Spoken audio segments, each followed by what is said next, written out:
I am Ripchord from Circus of Dead Squirrels. And Circus of Dead Squirrels has been around how long?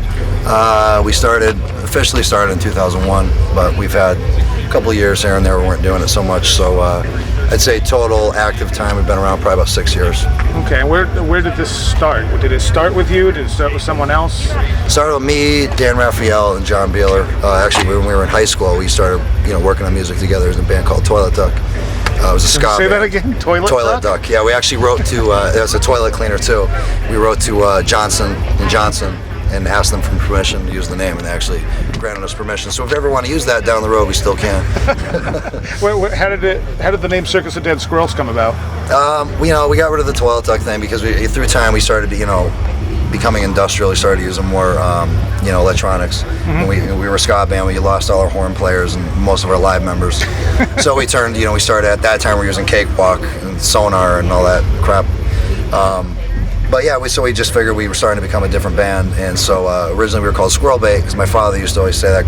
He used to call people that were a little bit, nuts, Squirrel Bait, So I just always loved that, and then we found out there was a band called Squirrel Bait, and I wanted to call it Circle of Dead Squirrels, and then I found out there was Circle of Dead Children, so he just it finally just became Circus because we thought the music kind of had a circus sound to it anyway. So the circus atmosphere on stage came afterwards? It did. We actually just recently started doing that. Really? We used to dress up like squirrels before. We used to wear squirrel masks and stuff. That had to be hot. Yeah, well, that's one of the reasons we canned it. It was a little annoying. We had these big helmets on our head. It wasn't really worth it. Do you ever get dismissed as a gimmick band? No, and I think the reason we don't is because we have a lot of humorous songs, but we also, for this last album, we wanted to completely, my main focus is to, even for this tour, is to raise money for charity. Yeah, we're not making any money doing this. The money from this tour goes to where? For our side, we're doing Ventana and Circus Dead Squirrels are doing separate ones. We're doing $1 per ticket for each one. We're doing ASPCA, and they're doing American Red Cross for Japan Relief. Okay, wasn't there something with the Farm Sanctuary? Farm Sanctuaries for the album sales for Operation Satan. We're doing $2 of every Operation Satan sale to Farm Sanctuary. So we're actually donating to 2 animal charities on this tour. Wow, that's very cool. And I'm not doing it for the money, you know what I mean? It's like we wanted, the whole point of the store is to kind of put the money where your mouth is, you know what I mean? Mm-hmm. So the whole album is bitching about what people do and the things they ignore, so we wanted to put it out there that we're not just complaining about, we don't want to just be part of the problem, we want to be part of the solution. So. And where'd you record this? We recorded it in Slaughterhouse, and he keeps moving the studio. I think it's in West Hampton now, Massachusetts. Yeah, 3 times he's moved it. And you guys are based all over the country. You're from? I'm currently living in Arizona. I'm originally from Connecticut. Our bass player and our guitarist are both one's from Connecticut, one's from Massachusetts, and the rest of the guys are from Ventana, so they're all in Cleveland. Okay, and does Ventana also have members of Mushroomhead in it? Yes, Rick Thomas and Dan Fox are both members of Mushroomhead as well. So it's the 2 bands kind of mixed together? Yeah, I mean, basically when we put out Operation Satan, we had no plans on doing it live. I mean, I hoped to do it, but we had, it was just me and Dan, basically Dan Raphael, that put it together, and then they offered to help me put it together just to, take it on the road. And nice. It worked out. Have you toured before this? We really never toured. We played maybe 4 shows in a row, and that was the extent of it.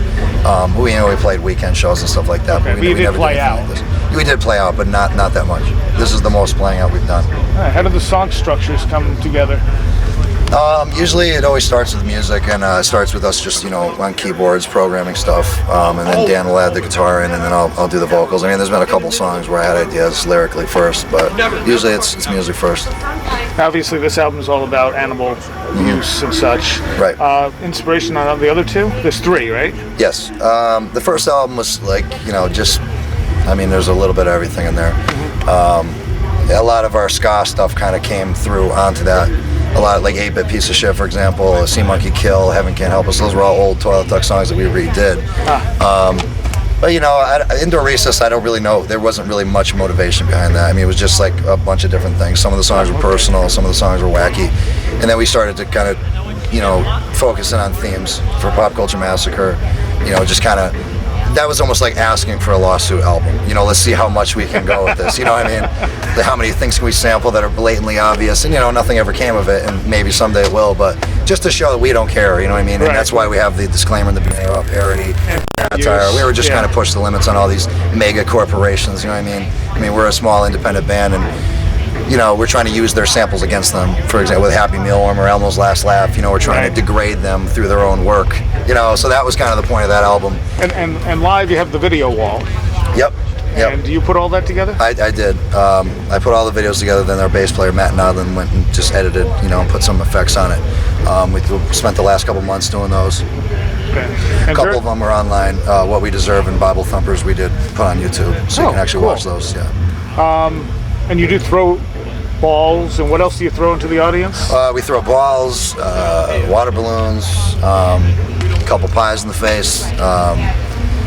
Trying to think what else we've done. So sometimes we have the bubble machines with just bubbles going off, balloons. Yeah, I mean, there's a little kid's birthday party meets the circus is what we're going for, And has anyone been pissed off about the whole pie thing? One guy, he didn't do anything about it, but I was trying to sing and I almost laughed my ass off because he was obviously pretty surprised and pissed off about it. He was throwing a little tantrum, but luckily he didn't jump on stage and beat my ass or anything. It wasn't me that did it. Oh, you didn't hit him? No, I haven't hit anyone with a pie yet. That's still coming. But we got a lot of plans for the next run. We just kind of been doing this as we go. We got a new idea. Well, let's try doing this. So we've been just talking the whole time, and the next run is going to be, psychotic. I'm going to buy so many things. I'm not going to say it, but it's going to be a show to see. Believe me. Now, are you working on another record, or are you just going to run this one for a while? No. Well, what we're going to do is I'm about to head. Dan Raphael's actually he's not playing live with us anymore, but he still writes with me. He lives in LA now. He's doing film work. Headed over there in a couple weeks. We're going to work on I'm Too Sexy cover. We're going to finish up our Christmas song we started years ago. And we're also doing a lot of stuff that was left over from the indoor recess days, pop culture days, songs we didn't use, and we're going to release that probably early next year. But cool. I'm Too Sexy and the Christmas song we're going to release on iTunes in November.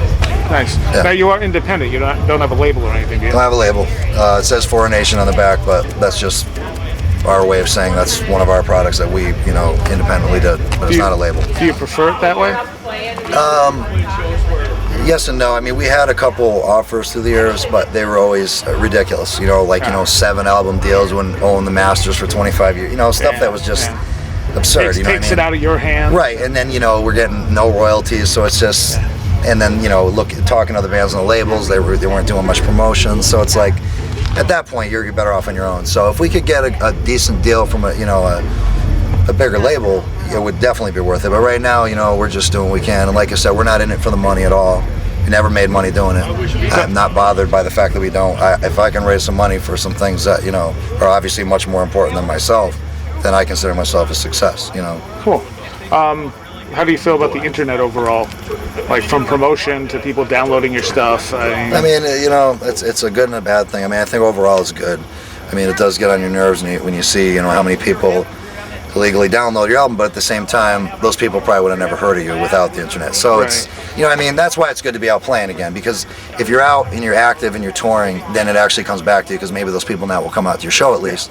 But before it really bothered us, we were just strictly releasing albums, and that was your only source. Yeah.